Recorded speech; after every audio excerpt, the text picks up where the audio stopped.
Eu fiz o Step 1 no início de junho, recebi meu resultado depois de mais ou menos 2 semanas, mas logo eu viajei para fazer um observership, foi meu primeiro observership em Orlando.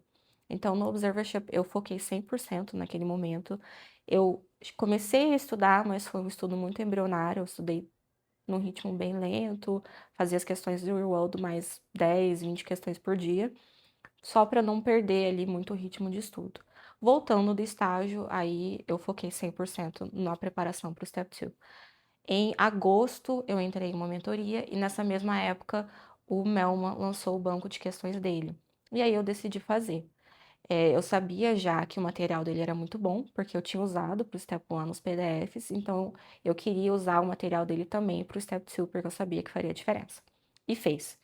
Em 50% do banco dele, eu fiz meu primeiro NBMI e eu acertei 267, que já foi um resultado muito bacana. E com esse resultado, eu resolvi que eu queria mirar em 270 a mais para o meu Step 2.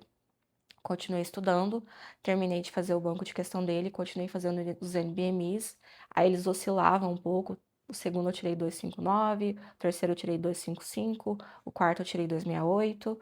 E meu marido precisou, nessa época, passar por uma cirurgia de coluna. Então eu dei uma desacelerada nos estudos e logo eu tive que viajar para fazer um estágio.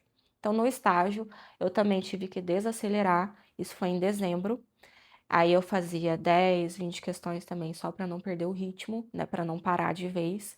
E continuei estudando no estágio e voltando do estágio, eu resolvi ligar o que eu falo de modo turbo. Então eu fazia de 120 a 200 questões por dia. Como que eu fazia isso? Eu já tinha feito um PES no banco do Melman, eu já estava mais ou menos 50% das questões do Real World, então a maioria das matérias eu já tinha visto e eu já estava dominando muito bem. Então, eu lia a questão, eu respondia. Se eu tivesse acertado e não tivesse dúvida nenhuma, eu só lia o Educational Objective, que era ali no final, para poder consolidar aquele assunto. Se eu tivesse errado ou se eu tivesse ficado com alguma dúvida, aí sim eu lia as respostas todas e parava, ficava um pouco mais de tempo naquilo. Isso fez com que eu ficasse muito rápida, né? Tanto para fazer a questão quanto para corrigir. No final do banco do U-Road, eu fiz o U-Road Self-Assessment 2 e tirei 270. E ele tem uma fama de ser muito preditivo, então eu já fiquei mais animada, né? Eu já sabia que meu alvo de nota seria mais possível. Continuei estudando e aí continuei fazendo BMI. E aí eu fiz um NBMI e acertei 259. Aí deu uma desanimada, porque eu pensei, poxa, né, em vez de evoluir, parece que eu tô regredindo. A gente sabe que essa oscilação é normal, mas quando você tá ali no estudo, você vai ter esse tipo de pensamento, né? É comum. E aí eu comecei a perceber por que que eu estava errando as questões. E eu vi que não era por falta de conhecimento do assunto. Eu estava errando a questão porque eu estava overthinking. Eu estava pensando demais na resposta e eu estava trocando a resposta que eu sabia pela resposta errada porque eu estava achando que a questão estava fácil demais. Isso é uma grande questão, porque o NBMI não é uma banca de fazer pegadinhas, não é uma banca maliciosa, né? Eles não vão colocar ali alguma coisa para você errar propositalmente, ali um rodapé de livro. As questões são muito bem pensadas e muito bem feitas. E quando eu percebi isso, virou a chavinha. Aí eu fiz o NBM 15, que eu deixei ele um pouco mais para a reta final, e consegui tirar 278. E o 16 eu acertei e tirei 266. O 16 eu achei muito parecido com a prova, bem no estilo da prova, sim.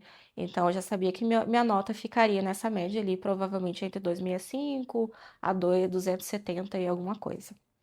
Fiz a prova e saí com aquela sensação de que fui atropelada, que eu acho que todo mundo sai, é normal. Você sai sem saber como que você foi. E isso eu acho que é. A gente acha assim, não, eu vou saber como. Eu vou sair com uma noção e você não sai. Você sai sem noção nenhuma, você sai sem saber seu nome. É uma coisa de doido, assim. É uma prova muito longa. Mas fiquei esperando o resultado. Foram acho que as 2 semanas mais longas da minha vida, né? Até que saiu o resultado e eu consegui tirar mais que 270. Tirei 276. Fiquei muito feliz com a minha nota. Então, assim, acho que a lição que a gente tem é que, primeiro, a gente precisa mirar alto, sabe? Se você tá mirando, né, numa nota um pouco mais baixa, às vezes você não vai conseguir nem aquela nota que você tá mirando. Então, sempre mirar alto, sempre tentar algo a mais, e caso você não consiga, você já vai sair com um resultado muito bom. E o segundo, né, ponto que eu quero chegar é que, gente, é possível, sabe?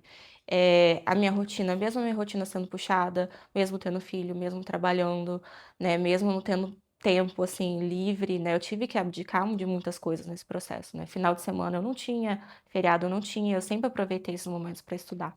Então, é possível. Você só precisa, né, focar naquilo e ter um objetivo muito claro na sua mente do que você quer e de onde que você quer chegar.